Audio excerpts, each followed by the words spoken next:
Magandang araw po muli sa lahat. Once again, we welcome everyone to the webinar series of Science, Technology, and Innovation, Purposive Researches for Smarter Communities with its last topic on examining blended learning experiences of higher education institutions. This is part of the celebration of National Science and Technology Week 2020 with the theme of Agham at Teknolohiya, Sandigan ng Kalusugan, Kabuhayan, Kaayusan at Kinabukasan. I am Roseanne Fernandez from DOST-NCR and I will be your host for today's session. To start our program, let us acknowledge the loving presence of our Lord through an opening prayer to be led by Mr. Jaime Sebastian Jr. Tayo ay manalangin at damhin ang presensya ng Diyos. Panginoon, maraming salamat po sa panibagong araw na pinagkaloob niyo sa amin. Patuloy niyo po kaming gabayan sa mga hamon ng buhay at turuan niyo po kami mas magtiwala sa inyong kapangyarihan higit sa panahong ito. Dalangin po namin na pagkalooban niyo rin po ng karagdagang pangkahusayan ang aming mga tagapagsalita upang mas maibahagi nila ng wasto ang kanilang kaalaman at bigyan mo po kami ng karunungan na maunawaan ang bawat paksa. Panginoon, bigyan mo rin po kami ng bukas na isip at puso na mas makita ang pagpapala na binubuhos niyo sa amin. Balutin niyo po kami ng inyong dakilang pagmamahal, grasya at kapayapaan. Ito ang aming dalangin sa matamis na pangalan ni Jesus. Amen. Thank you, Mr. Sebastian. And now, to learn us and give us more insights for today's topic, we have prepared a video presentation. Let's all watch this.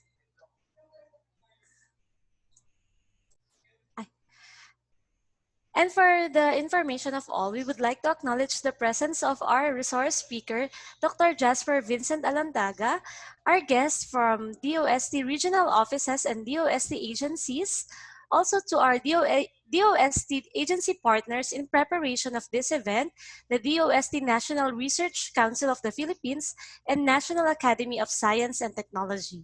Also to our partners from the local government units, DepEd, state universities and colleges, and non-government associations. To formally welcome us, may I call on the Regional Director of DOST National Capital Region, Mr. Jose B. Patalinhog III.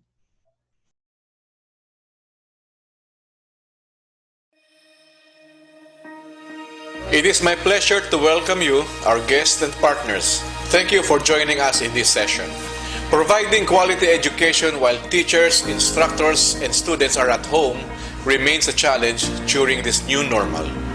Indeed, there were a lot of adjustments in our education system that needed to be implemented to ensure that all students will be able to gain knowledge even remotely. Today, we focus on the blended learning experiences of the higher education institutes and the use of learning management systems with Dr. Jasper Vincent Alontaga, member of the Division of Governmental, Education, and International Policies of the DOST National Research Council of the Philippines. Let us use Agham at Teknolohiya to ease issues and challenges in providing education amidst a pandemic crisis which limits our access and physical contact. Not only in education is a right, it is also our foreground. As sandigan ng kabuhayan at kinabukasan. May your learnings here reach our educators and policymakers to impact change in the education system provided in your own locality. Thank you and good day.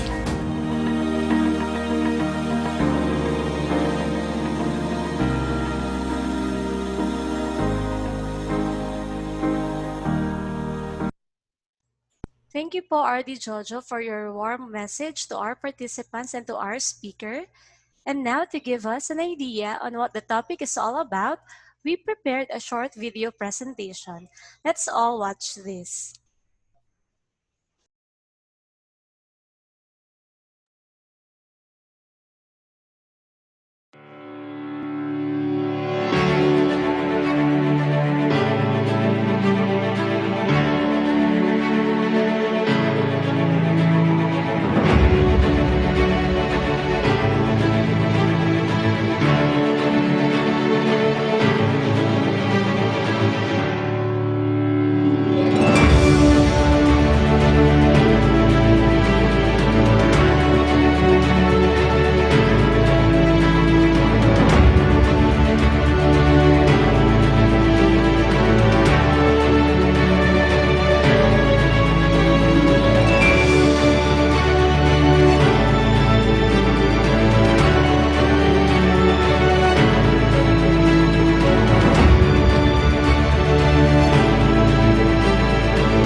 hope that the video entices your excitement for today's topic.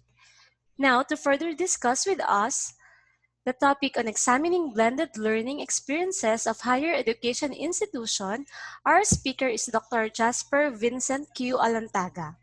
He earned his master and doctorate degree in education, major in special education in De La Salle University and University of the Philippines Diliman respectively. He is currently working as an associate professor and associate director in academic support for instructional services and technology assist at De La Salle University. Our speaker specializes on technology-based learning systems such as developing computer-assisted instruction or CAI modules, blended learning courses, and online delivery courses. Some of his published researches are as follows: computer practices and relationship to e-learning readiness, online academic honesty of higher education students in blended learning courses, e-learning outreach program for public basic education in the Philippines, and an action research and implication for policy formulations toward inclusive education.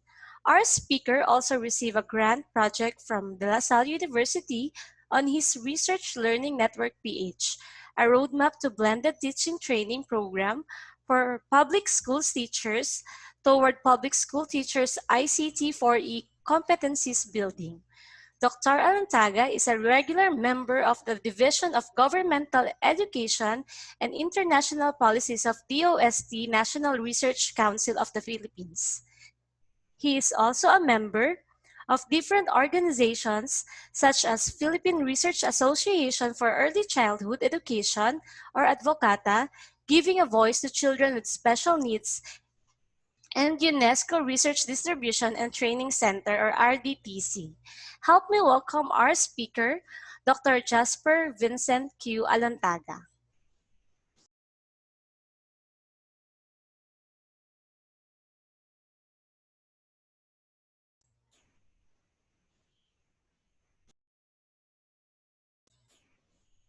Good afternoon po, Dr. Alantaga.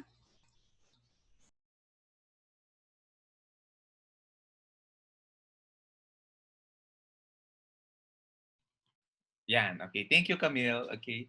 Kasi the setting was the host did not allow unmuting of the participants. Okay. Thank you for that. And good afternoon to everyone. Okay, so let me just load my presentation and we should be good to go. Okay, so can I get a thumbs up if you are able to see my screen right now? Okay, thank you. Okay, sige. And first and foremost, happy National Science and Technology Week to everyone. And I'll be here to share, as what Camille mentioned, and examine the blended learning experience of HEIs. And in my case, specifically, as I represent De La Salle University, Manila, I would share our blended learning experiences with Animo Space.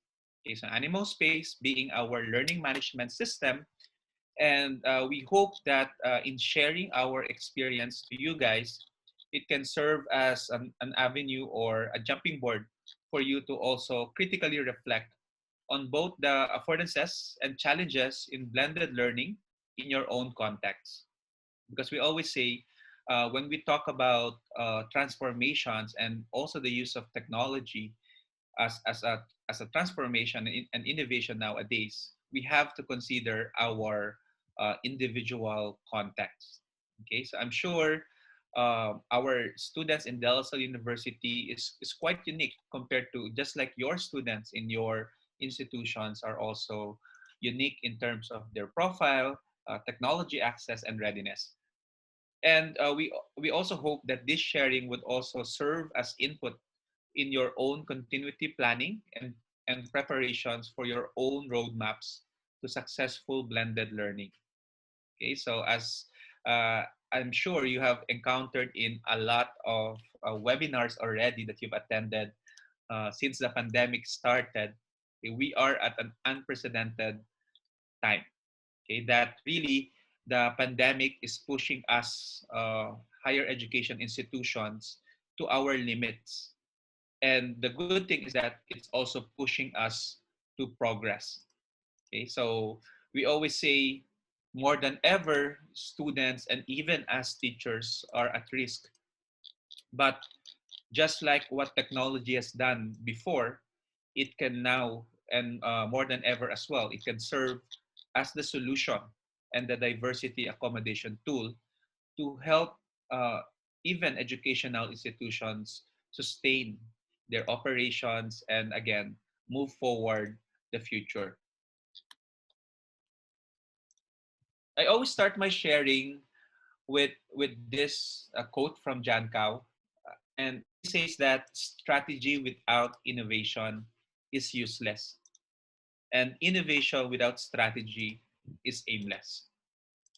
As I said earlier, we are in that process of innovating, teaching, and learning.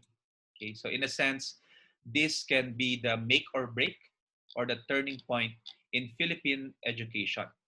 Okay, and it's going to be up to us, especially in the HEIs, to really direct what towards what direction, okay, we want education to be. Okay, so I'm sure you've heard a lot of, syempre, there will be some challenges, there will be some rants here and there. But as teachers, we believe that although classes are disrupted, learning should continue. Okay, so therefore, we have to look at blended learning strategically.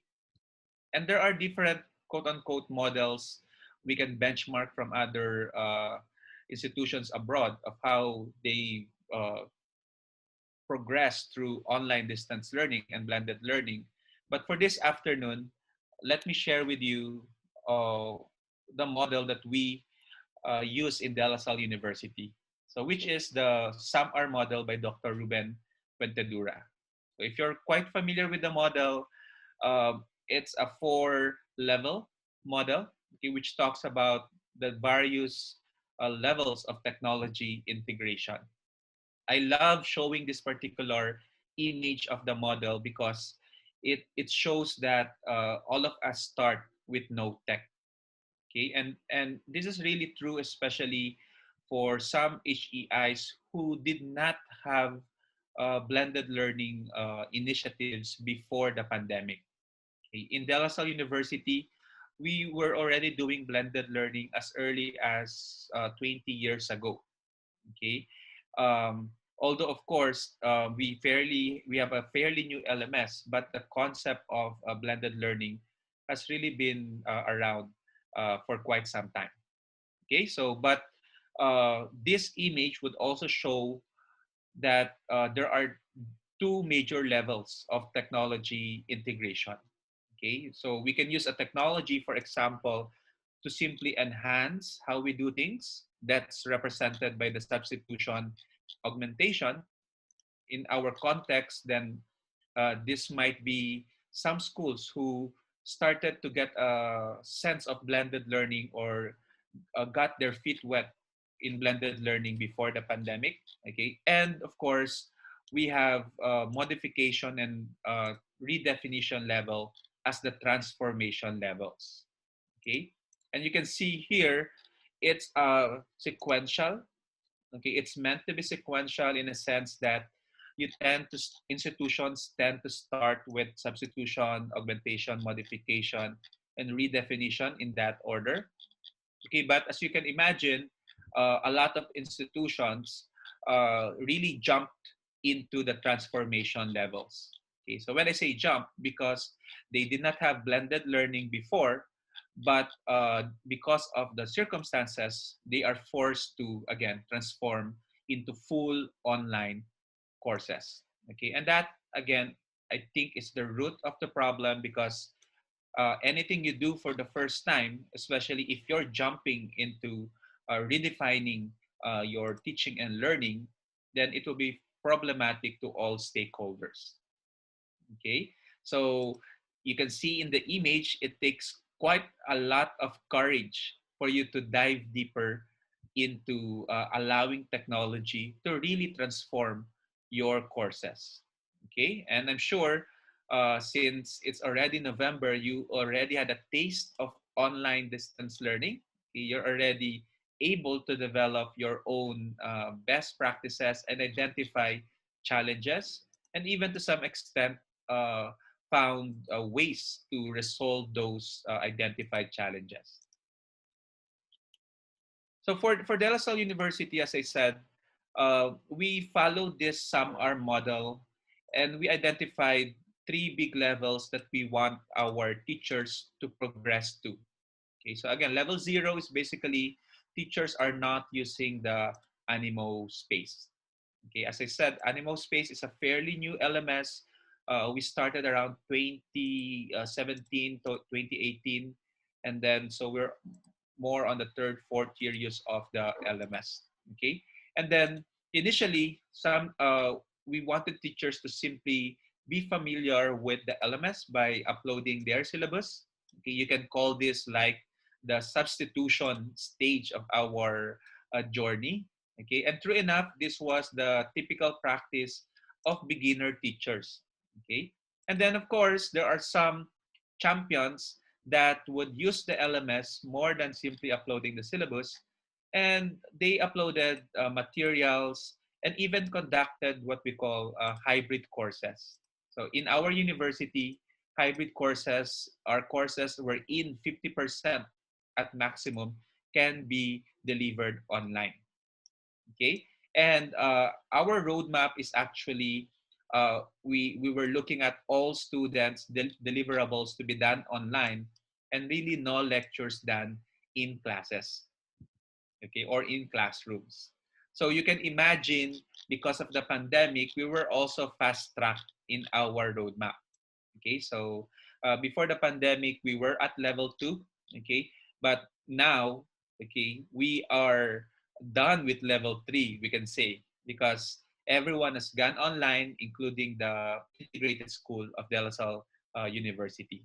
Okay, so it begs the question, if we are on level 3, then what would be the next thing, okay, or what would be the next level we want for our online distance or blended learning roadmap? Okay, and if I can briefly answer that, the question would really, the answer would really be how to improve quality. Okay, and I guess that is the major struggle for all institutions. Okay, that yes, we have somewhat managed to transition online. Okay, we have quickly, into some extent, moved online, but after the first taste of online experience, then it now becomes a question of how can we improve the quality of online distance learning. Okay, as I said, I'll share with you guys the experience of Del Sol University in our first full online term. Okay, so we had our first full online last July. Okay, so July to end of September. So right now we are on the second full online term. Okay, so we'll share with you, and we hope that it can again lead to some reflections on you guys, for you guys. Okay, so as I said, a lot of all of us are forced into moving from blended learning to what we technically should define as bicronus online learning. Because if we want to be true to the definition of blended learning, there is still that face-to-face interaction. Okay, but definitely that is not no longer an option. So teachers have moved into a combination of online asynchronous and online synchronous learning. Okay, so um, and this is also the case for De La Salle University Manila. Okay, so it's really a combination of the two. There's really no teacher who thought that online learning is just purely going to be synchronous online learning or purely asynchronous learning. Okay, so really the blending is the combination of the synchronous and asynchronous online learning activities.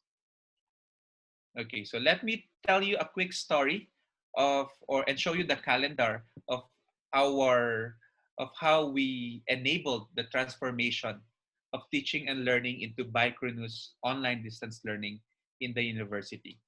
So we started our timeline back on March. okay, when the cancellation of classes started. And during that time, we were almost at the end of our second term of school year 2019-2020. So it was a time of emergency remote teaching. Okay, wherein nobody knew how long the pandemic or cancellation of classes will be.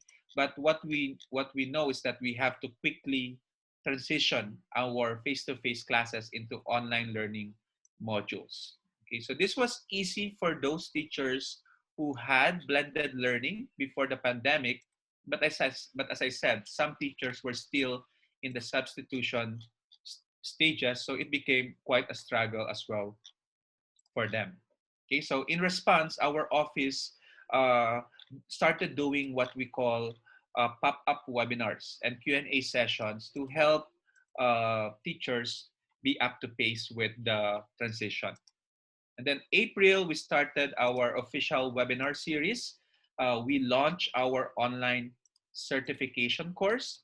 Okay, it's a requirement for our teachers to be certified by our office that they know both the technology of Animo Space or Canvas LMS and the pedagogy that we uh, are pushing for when it comes to blended learning. Okay, and then May came. We created templates for our teachers to use, and we made it available to the Canvas Commons for our faculty to download templates on courses, templates on rubrics, templates on even Zoom background. So you can see my Zoom background is a template from the university. Okay, and then May 13, we started discussion on uh, integrating the grade 4 to junior high school students to our LMS. Okay, but that is a story in another time. So for now, as I said, we were one way that we strongly believe that training matters. Okay, because teachers, especially those who did not have blended learning experiences before, their main struggle is how to use the technology. That will always be the main concern of teacher. Okay, so um, for our case, one of the best practice we did is that our online training certification course have multiple tracks. So you can see track A is where they do self-paced study of both the technology and pedagogy of online distance learning. The track B would be the webinar series. Some teachers prefer synchronous live training. Track C would be getting their external trainings accredited, because during that time, a lot of initiatives in Facebook and other platforms are doing also similar training of moving your courses online. And track D is also accrediting those teachers who never attended trainings but already have the competencies as seen in their actual created courses. So we had to review their courses and based on our review, certify them as ready for online distance learning. Okay, so it proved to be a good practice as well to tap on our learning champions and networks of alumni. Okay, so we have a lot of champions. We've identified them even before the pandemic. Each of the colleges have their own Animo Space champion. So we tap on them to talk about how they conducted or how they transitioned their courses online so that others can adapt it for their own purposes. And we requested some of our alumni to talk about specific strategies that can be implemented in online distance learning. So for the training, as I said, our teachers are earning badges. We had 5 big badges that they have to earn. Okay, so this is the data from those badging, and at the end they will have also like a Facebook frame, okay, for them to showcase in their social network sites that they are indeed Animo Space educators. Okay, so as I said, we also have templates and Zoom backgrounds that we ask our teachers to utilize for their online sessions. So going back to the timeline, uh, during the start of June, okay, so we formulated as a university the Animo Space Response Team. Okay, so the Animo Space Response Team, I'll talk about it a bit later, but it is a support group, okay, where it's like a call center wherein our teachers at specific time slots can go into the Google Meet and then consult live our Animo Space champions. Okay, the consultation can be both pedagogical questions or it can be academic questions or technical questions rather. Okay, and then we also initiated the Blueprint Course Managers Training. Okay, and then mid of June, we started launching. We launched our what we call online course preparation assistance program. Okay, because as you can imagine, some faculty needed a little more hand holding, virtual hand holding, compared to other faculty members. Okay, so we have a list of faculty volunteers that got the loading, okay, so that they can help as a pedagogical instructional coach or as a course content developer for other teachers that really need help. Okay, so especially our more tenured teachers, okay, they would need more individualized support when it comes to online transition. And then June 29, we launched what we call the Animo Open Space, which is an online course available to in the first run the PAYAC schools to help PAYAC teachers to transition online. So we believe in Del Salle University that a collegial approach would be the best and more efficient approach to online course transition. As I said, in that regard, we had three concrete initiatives that we launched. Okay, so blueprint courses, as the name suggests, are template courses.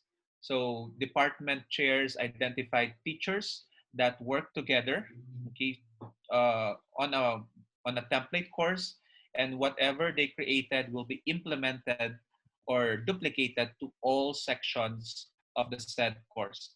It was very useful, especially for general education courses, as these courses tend to be taken by all students, especially the frosh or the freshman students.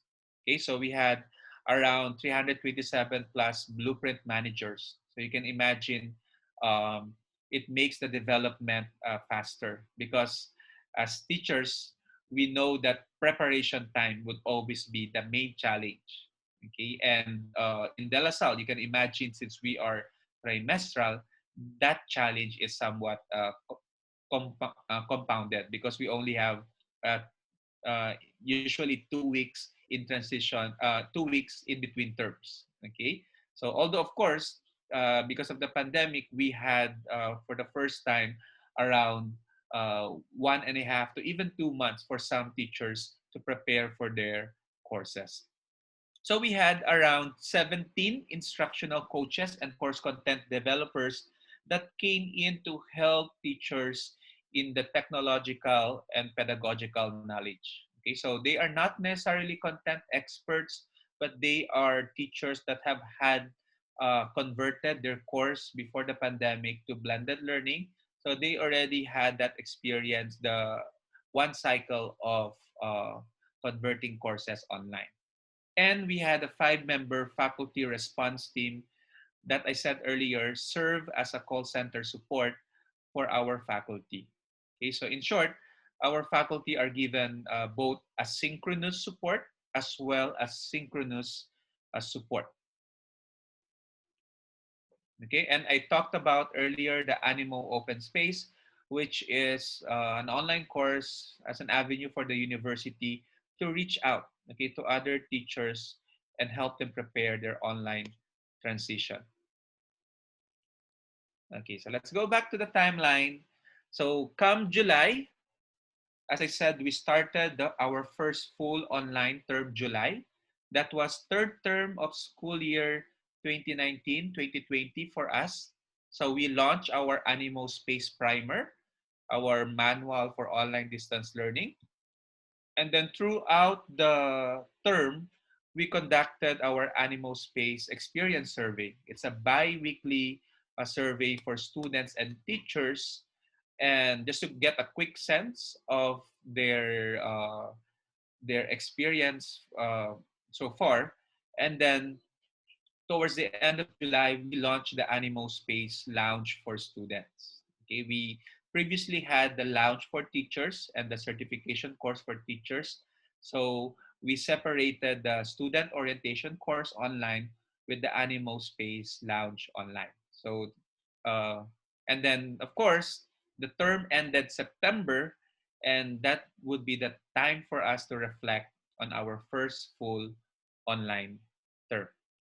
Okay, so talking about the lounge, as I said, the lounge is really a virtual avenue for our students to say their sentiments, their a freedom wall, okay, of the challenges that they encounter, what they see, what their recommendations for teachers, admins, etc. Okay, so rather than saying it out in other social networking platforms, we wanted to give the students that opportunity in the um, official platforms of the university, and the lounge served for that purpose.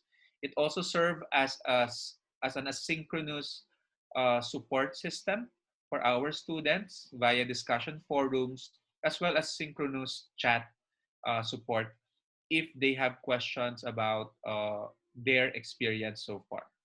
Okay, and every week we also post a global announcement of tips of that particular week, tips for the week as we call them, for both students and teachers. So that is our timeline of how we enabled the transformation to online distance learning, or as I said, bicronus online distance learning for our teachers. And at this point, before I proceed with, I'll share with you the result of our examination of the acceptance of our students, primarily, and teachers as well, and implications for us looking ahead uh, in the coming trimester. Okay, so the methodology of the research is pretty basic. We had three data points. Okay, so the first one is during the start of the term. Okay, we conducted a survey for our students. So this was during, I think it started May up until June. Okay, so we asked students to answer their online academic success indicators and their readiness, in a sense, their readiness for online learning. And then our second data point was the bi-weekly surveys implemented during the first term of full online. And then we also looked into the LMS analytics from Canvas. And then the third data point is at the end of the term, we ran our acceptance of animal space survey. We asked the students to answer again Oasis, and then included in that survey as well is the community of inquiry survey by Arbonne and Company, as well as the technology acceptance model by Al Harbi and Drew. Okay, so in no way will I present the full data results, okay, but only just a few of the highlights, okay, because I also do not want to bombard you with a lot of information. I think it will be much more fruitful to talk about some of the reflections from this data. Okay, so let's take a look at the three data points, starting with the start of term survey for students. So this was the survey to give us an idea of the student readiness for online distance learning. So um, some of the highlights you can see here that in terms we had around 1,700 responses. Okay, and then most of the respondents would say that their internet connection is either sufficient or very sufficient. Again, this somewhat reflects the profile of our students. Okay, as I said, they tend to have access to devices and internet connection as well. So majority of the students who answered the survey are full-time students and expressed that they have devices like desktop, laptops, and tablet. They even expressed to have multiple of these devices. Okay, so most of majority of the respondents, okay, mentioned that they already had blended or hybrid courses before. Okay, so as I said, we have been doing blended learning, wherein 50% of courses are is done online even before the pandemic. Okay, so this is very important because, as you can imagine, some of the teachers and students who already had blended learning, their transition would be much faster and smoother, okay, compared to, again, those who did not have or who's doing online for the first time.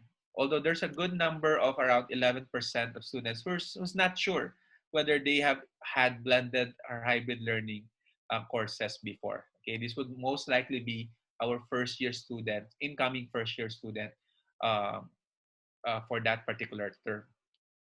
So next is we ask them to evaluate uh, the different features of our LMS. Okay, so you can see here some of these features you might be familiar with in your own LMS, like announcement, file, syllabus, marks. This graph would reflect the excellent and good ratings from students. And you can see that especially the most fundamental tools are highly rated by the students. Okay, but on the right side, you can see the more advanced tools like collaborations, outcomes commons, and studio, which is our video platform, seems to be not quite perceived as useful and easy to use during the start of the term. Okay, so this would suggest that these are also the tools that are not often used, that were not used by our students before the full online term.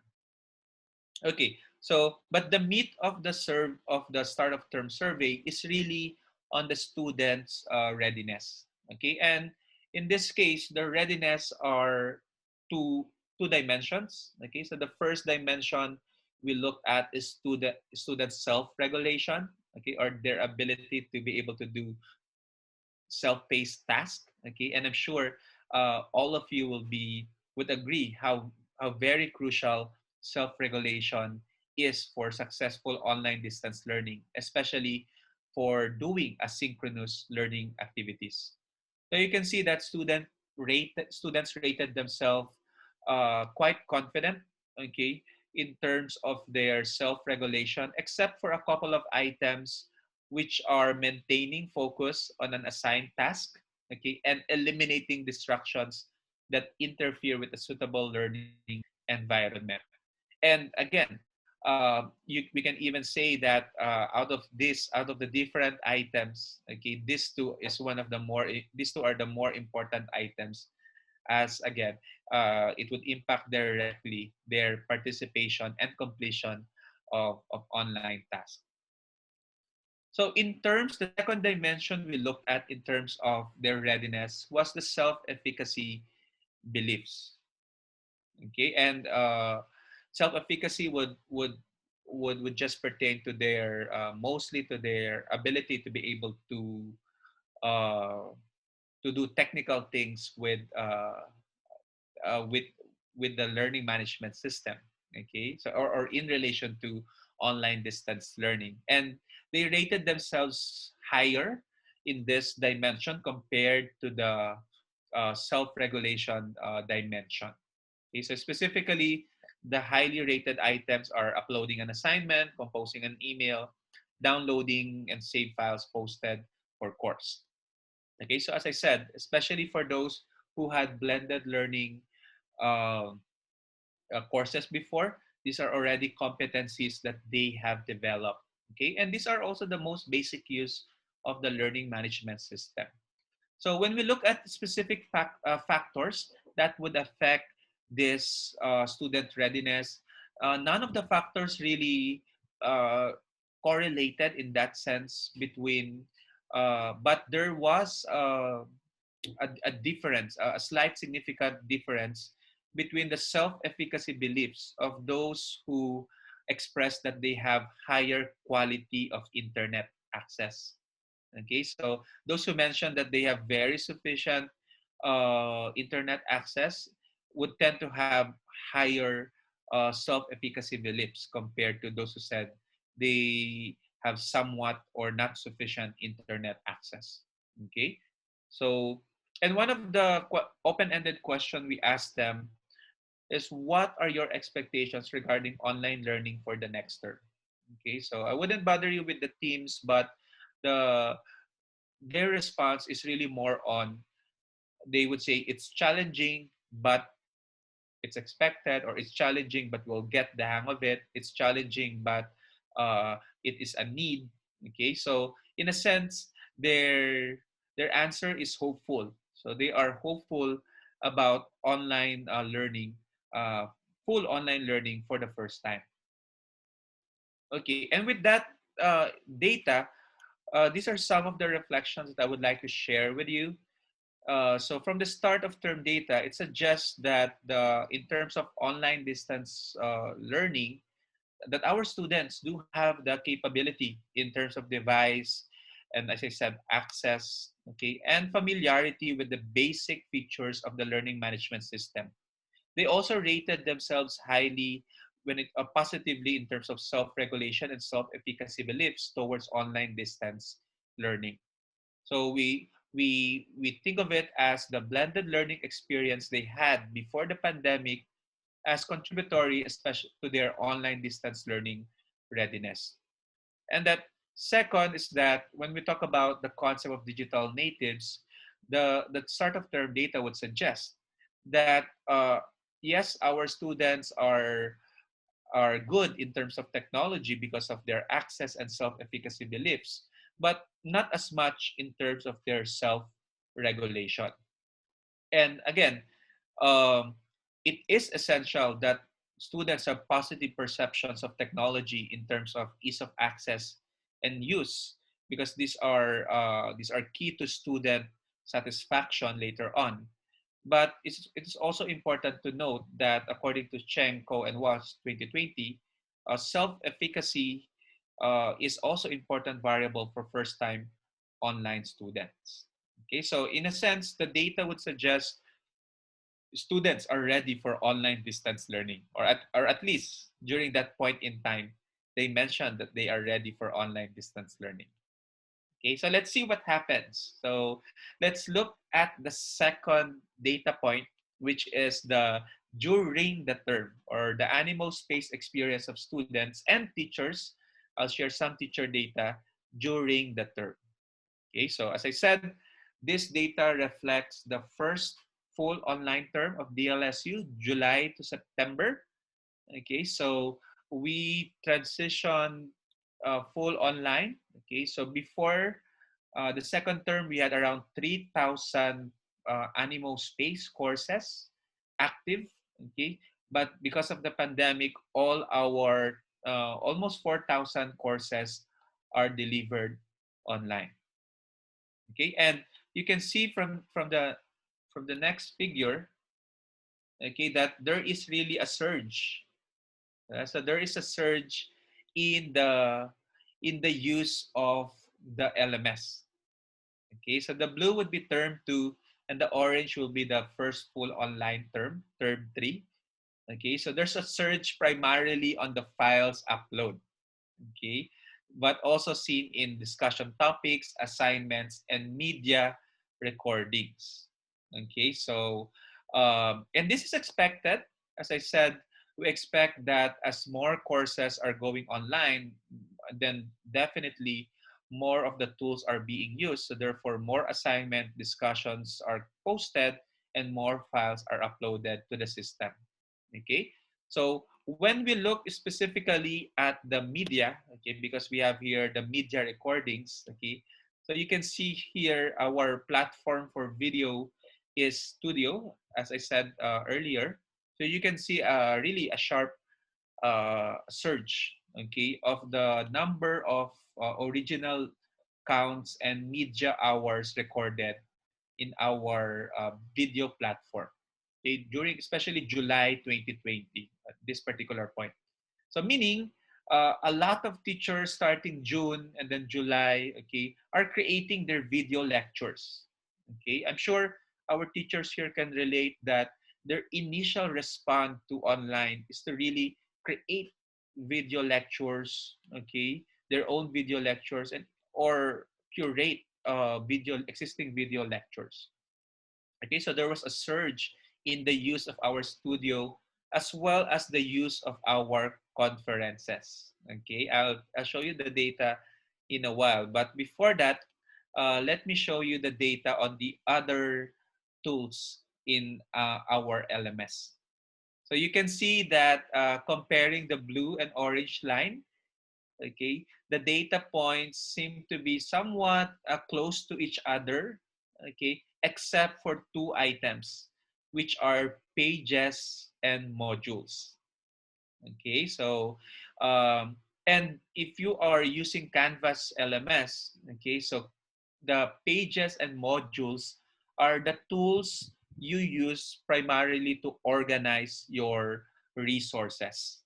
Okay, so we mentioned earlier in terms of files, okay, it's up there, okay, but okay, teachers are not just simply this would suggest to us that teachers are not simply uploading files per se, but really organizing them into pages and organizing them into modules. Okay, so for pages, from 15% last term to 51% during the full online term. And for modules, from 49% to 79% of courses using modules. Okay, and this is something that we are happy about. We're happy about this because in our training before the term, okay, we are really advocating and pushing our teachers to organize their modules because the modules are the asynchronous learning activities that students tackle in their courses. Okay, so I also would like to note, as you can see here, quizzes remain to be the least used tool. Okay, and because we were also advocating that again, for teachers to try out alternative assessment, authentic assessment, and not just really rely on quizzes, because of the challenges, as you can imagine, like academic integrity uh, tied to quizzes. Okay, so we're happy that although it's low, we're happy because it means that teachers are it would indicate that assessment activities tend to be more of assignments and discussions rather than and not just solely quizzes. So when we look at our conferences or the synchronous uh, live virtual classes of our teachers, so you can also see a spike, especially when the term started. Okay, so during that time we were using Big Blue Button. Okay, but now we're using Zoom. Okay, so I'm only sharing with you guys the Big Blue Button because it was the tool used during that time primarily. Okay, but teachers were also allowed to use their Google Meet, or if they have their personal Zoom subscription, they were also allowed to use it during that time. Okay, so this data you can see a spike started July and August, okay, of concurrent sessions per day for the various for the Big Blue Button conference. Okay, and looking at this data, we see the frequency of access to active courses. And for students, it stayed the same, meaning 83% of students are still are getting into the LMS 20 or more sessions per month. Okay, but there is an increase for teachers. Okay, from 75% to now 85% of teachers are getting into the LMS at least 20 times per month. Okay, so we don't have the exact number of how many is the upper limit. Okay, but the minimum is 20 per month. Okay, so the percentage for students remain the same, but for the 1,000 plus teachers, okay, the frequency increased to from 75 to 85%. Okay, so this would show you guys the results of the bi-weekly survey. Okay, so compared to the start of term surveys, the bi-weekly surveys are, in terms of number of responses, it can be varied every other week. Okay, because it's not required for teachers and students to answer these bi-weekly surveys. It can range as low as 300 respondents, or at some point 1,200 respondents, okay, student respondents. So I just want to, again, be transparent on that end. Okay, so we investigated or tried to ask and get a quick sense of how students and teachers are rating, okay, their experience, specifically in terms of interaction and two dimensions of interaction: amount of interaction and quality of interaction. Okay, and with teachers and with other students. So you can see here, okay, that there seems to be a tendency that teachers are rating, have higher ratings compared to students. Okay, meaning the graphs are just higher. All four graphs are higher for teachers compared to students. Okay, and you can notice that for students, it seems to normalize as the weeks go on. Okay, whereas for teachers, their experience tend to improve as the weeks go on. Okay, so meaning they're rating the interaction with students and themselves in terms of amount and quality as getting better as the weeks go by. Okay, so this is reflecting excellent and good ratings from teachers and students. Okay, so there's an increasing trend for teachers, whereas student ratings tend to remain the same. Okay, so we also asked them a quick question about the manageability of workload.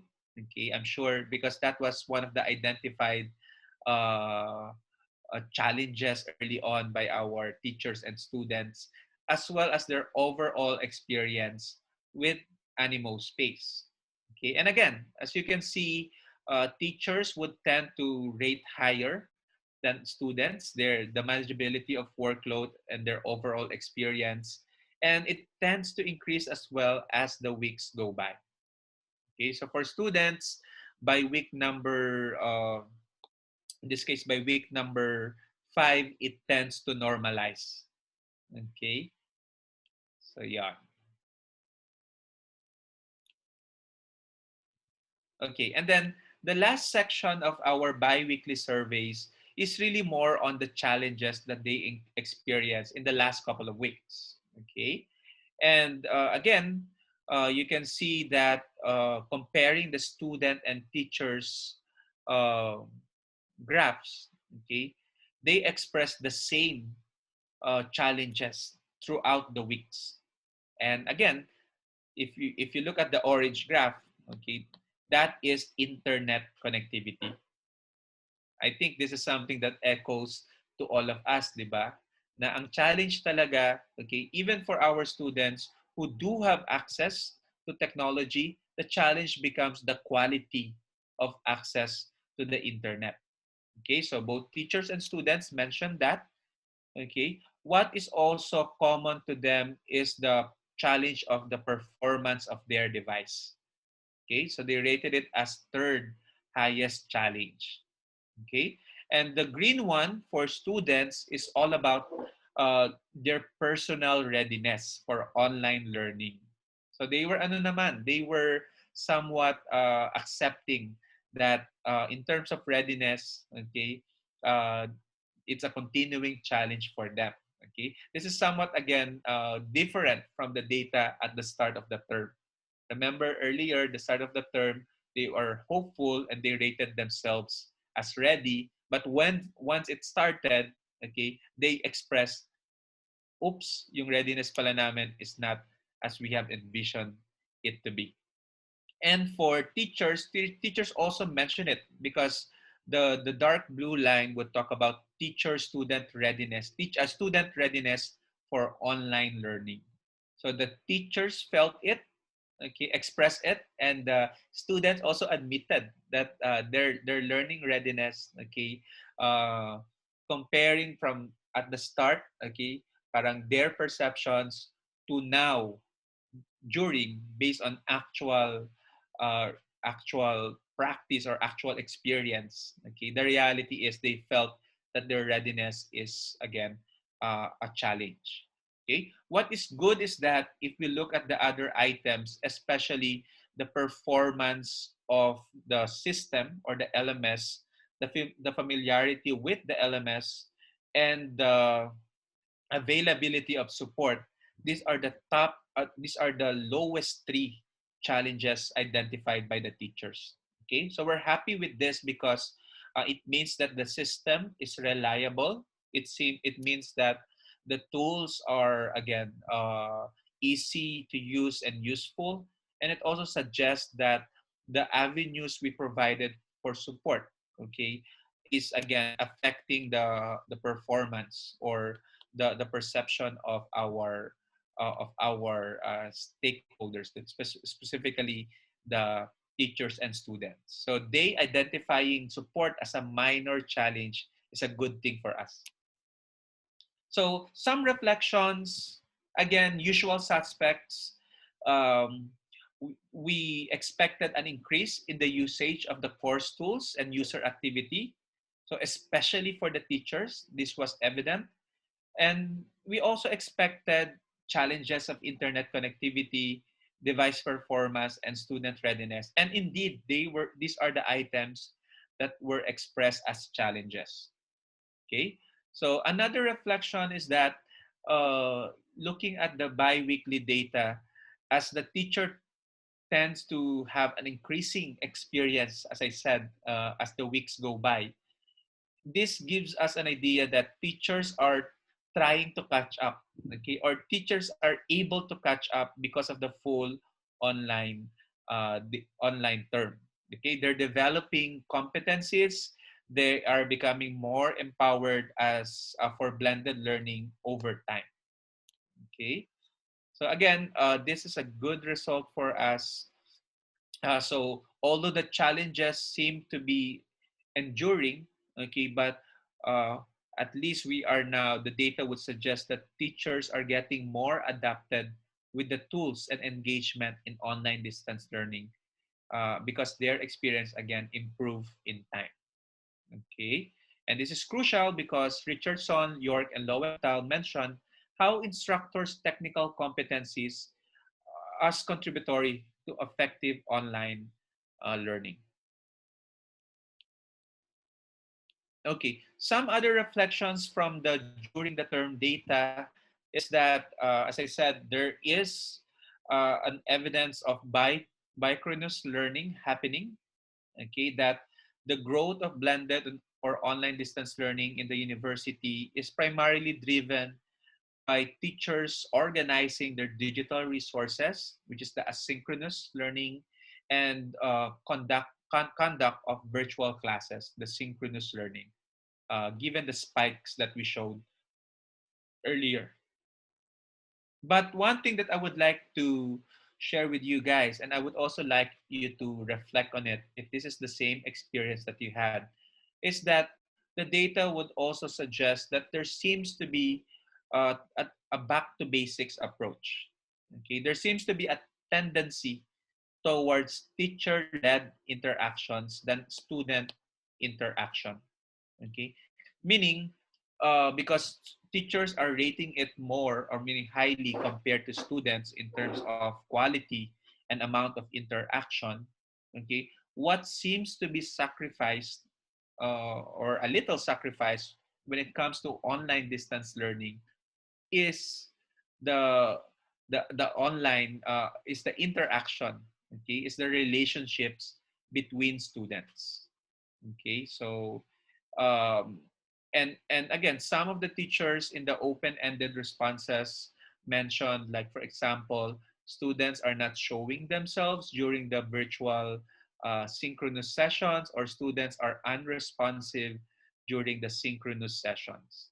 Okay, so that seems to be the continuing apprehensions of teachers, and something that we still need to improve to for in order to attain high quality online learning. Okay, sige. So let's look at the third data point, which is the end of term data. Okay, so let's try to compare the ratings of our students, okay, during the start of the term and at the end of the term. So the orange is the after the term. So you can see there are increases, okay, although some are slight increases because they're already high in terms of usefulness of the Animo space tools.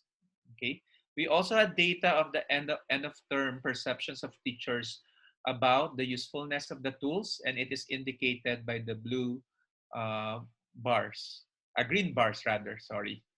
Okay, so what I would like you guys to focus specifically is on the right side, and as you can see, uh, we can see quite an increase, especially for the advanced tools. Okay, especially as I said, Pages and the Studio, which is the video platform, and again, yeah. So those two items specifically. Looking at their perceptions of easy to use, there's also increases. Okay, an increase across all the tools in Animo space. Okay, for both teachers and students. Okay. Specifically, conferences, students mentioned a great increase in terms of how now they're more acquainted on how to use the conferences, the calendar, and the pages and collaborations. So these are the more quote unquote advanced tools, as we said earlier in Animo space. Okay. We asked them which of the Animo space experience or use you experience could be considered best practice. And again, just showing you a word cloud of their responses. So modules are what students see as the best practice. Okay, and again, this aligns with the practice of teachers in improving their courses by creating by creating and organizing their modules and pages. Okay, so we compared those students who answered the Oasis survey at the start of the term and then at the end of the term.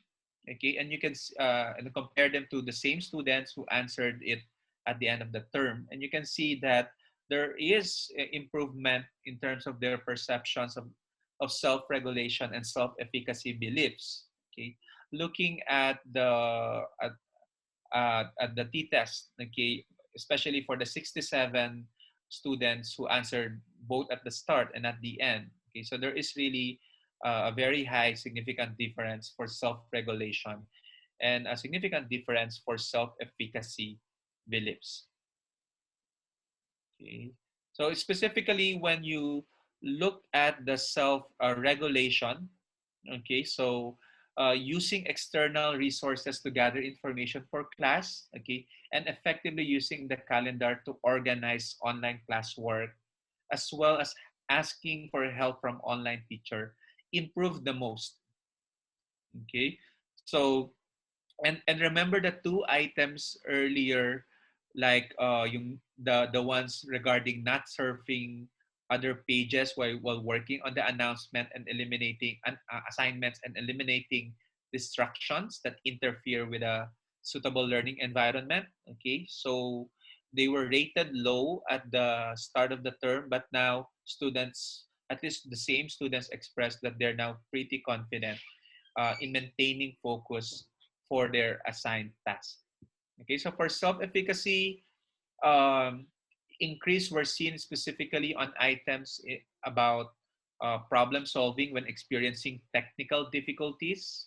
Okay, learning materials presented in an online class. Okay, and understanding the materials presented in the online course. Okay, so we look at some of the factors, and there is a relationship between the self-regulation and self-efficacy. Okay, so meaning those who are able to manage their online distance learning, okay, tend to also develop higher, or tend to also rate themselves higher in terms of a self-efficacy belief. So overall, students are now more pretty confident, okay, about their online distance learning. Okay, so when asked at the end of the term, another part of the survey at the end of the term is the community of inquiry, okay, by Garrison. So we asked them about to rate specific types of presences. If you're familiar with the community of inquiry, we have three types of presence in an online course, which is teaching, social, and cognitive presence. Okay, and you can see uh, teaching the teaching presence and the cognitive presence got almost the same mean rating. Okay, and social presence, although students agree on it as a group, but it got a lower mean rating. Okay, so it when we talk about teaching presence, it is, of course, pertaining to the design, facilitation, and direction of the course from the teacher. Okay, meaning how does the teacher make the course meaningful and educationally worthwhile for the learners. A cognitive presence is the extent to which learners are able to construct and confirm meaning through sustained reflection and discourse.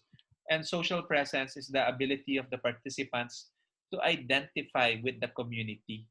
Okay, so as we said earlier, what seemed to be sacrificed or a little behind is the community, is building the relationships online. Okay, the connectedness between teacher and students with each other.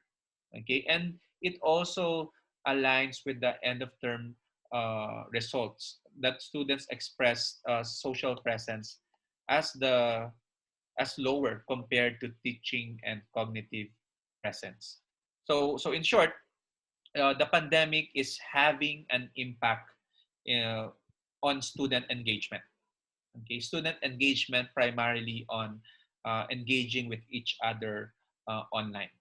Okay, so looking at the relationship of the specific dimensions of the three presences, okay, so we can see that they are loading to their uh, natural types of presence. Okay, but I highlighted here teacher presence facilitation as well as cognitive presence integration because they are the ones loading across the other type of presence. Okay, so meaning when we talk about the facilitation, it's teachers building understanding, okay, or helping, initiating the discussion and sharing their personal meaning, okay, or in a sense facilitating the online lectures for the students. And the CP, cognitive presence integration, is also would involve processes of reflection, connecting ideas, and creating solutions.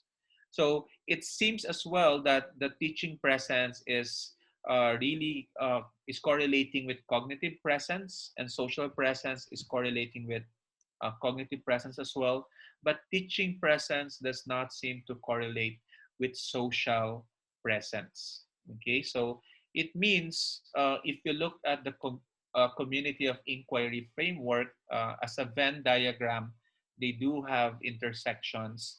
So the intersection of teaching and cognitive is selecting content, and it means that teachers, or at least the data would suggest that teachers are able to select content, good content, or even make content for their courses, and they're able to support discourse, the connection between cognitive and social presence. But there seemed to be a challenge in setting the climate for social interaction.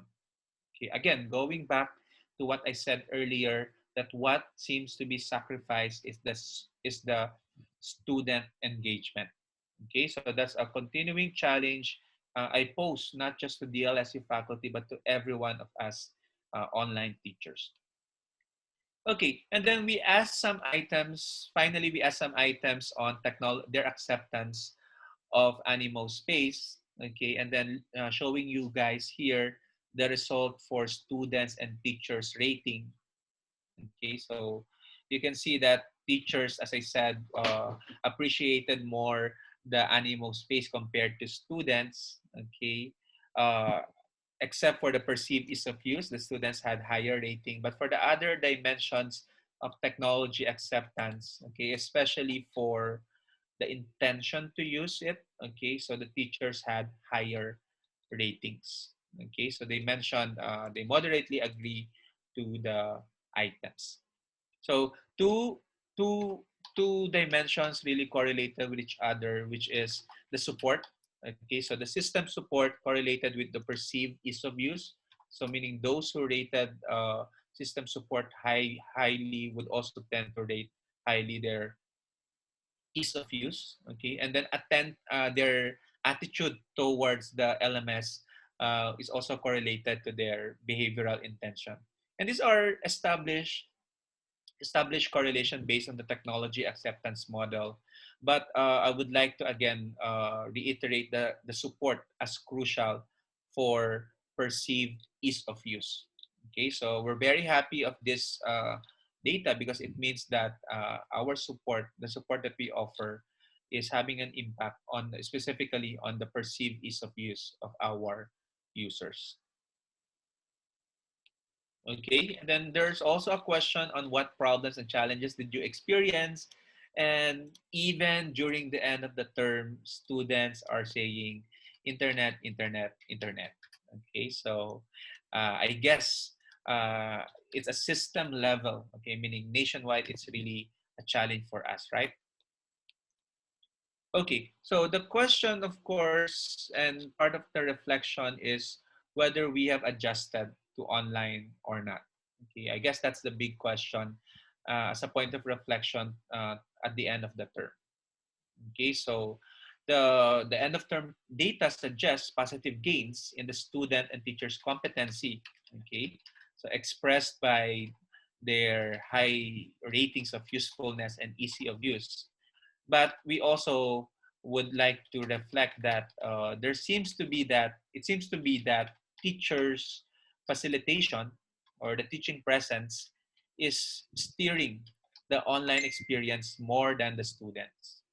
Again, this can be good because it means that teachers are able to guide the students. Okay, but on another hand, we can think that it's becoming uh, the way teachers do online tend to be teacher dominated or teacher centered. Okay, so and adjusting, we're like to again, support was essential, the provision of support was essential to the acceptance, especially perceived ease of use and the teacher's acceptance of the learning management system. Okay, so again, moving forward, these are somewhat the conclusions and recommendations of the study. Um, First is the prioritize the asynchronous. Okay, we talked about bichronous learning. Okay, the combination of synchronous and asynchronous, but really, there is a need to prioritize asynchronous. Okay, so we have to invest on designing asynchronous learning activities and experiences more than synchronous learning experiences to combat the challenge of online connectivity and even to combat, in our case, cancellation of online classes. Okay, so uh, and between the two, asynchronous is much more flexible than synchronous learning. Okay, so I guess it's really more productive for teachers to design asynchronous learning, a good asynchronous learning experiences. Okay, I'm not saying they should not do synchronous. Okay, I'm just saying that, okay, if you create good asynchronous learning experiences, okay, then the synchronous learning would be better off supporting your asynchronous learning experiences. Okay, because as you know, not everyone can join anyway. the synchronous learning experiences. Number two is the community of learners. There is a need to promote an atmosphere of engagement online. Okay, I always say to our teachers that we have to go back to the the basics of online learning or learning in general, which is interaction.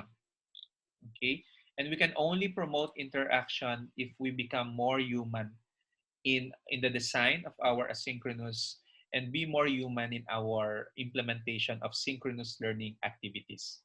Okay, so I say design asynchronous, but asynchronous should be designed to promote interaction, okay, and not just individual tasks for students to do.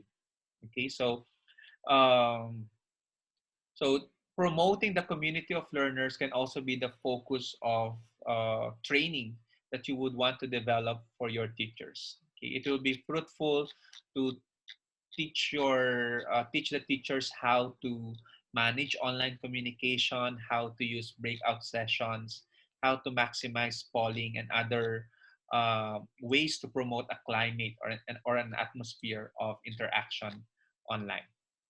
Number three is support the support.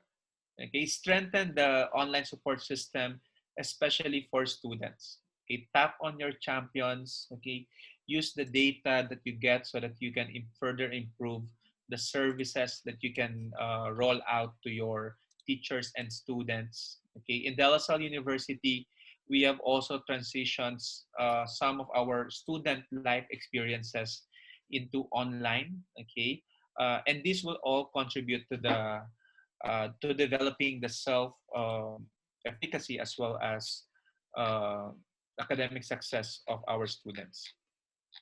And finally, for future studies, we can definitely dive a little more deeper to look into especially the readiness as it relates to participation and performance.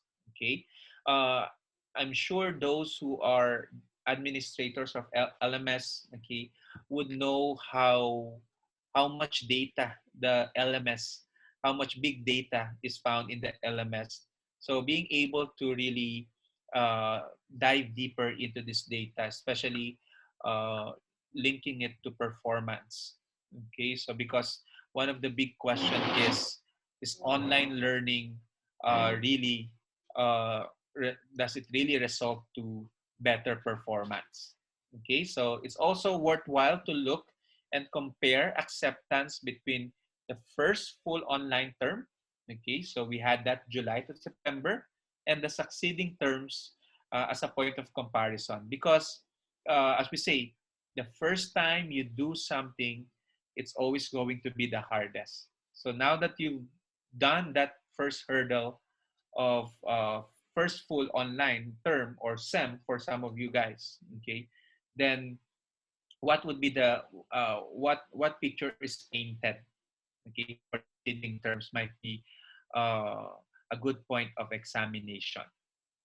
Okay, so again, this would I recommend for teachers specifically to focus on consistency and structure, okay, in your asynchronous learning uh, asynchronous learning activities, regardless of what approach you have chosen, because there are different models on how you do your asynchronous learning activities. Okay, and as I said, the greater distance now is not the technology. It's not just the internet connection, obviously, but not anymore the skills. Okay, but the greatest distance that we have to fill in the gap is the psychological distance.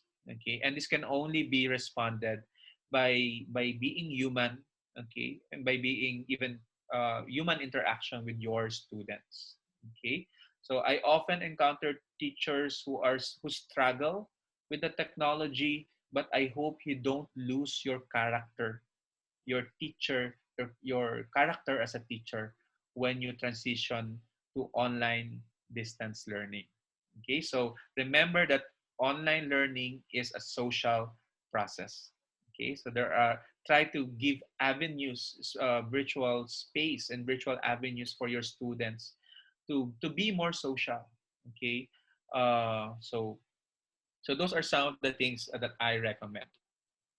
So going back again, uh, at the beginning we talked about the SUM-R model.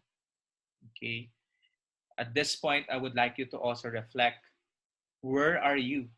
Where is your use of online distance learning?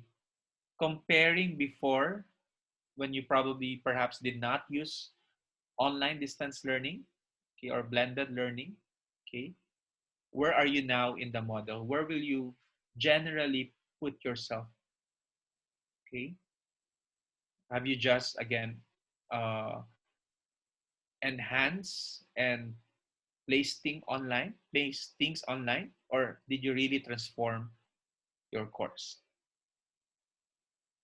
Okay, so reiterating at this point in time the definition of global academy when it comes to high quality online learning. As I said, we've had a taste of online distance learning. So the next step is to really be more intentional so that we can promote high quality online learning. And as defined, high quality online learning is really intentional, okay, learner centered, and that would allow students to connect with the teacher and peers so that they are active participants in the learning process. Okay, so I think a lot of teachers believed in these principles, okay, but because of the transition online, sometimes we forget that these are the core qualities of high quality online learning. Okay, so in our goal to become, we have to go we have to go beyond being just adequate, but we have to go uh, and aim for high quality, not just adequacy in online distance learning.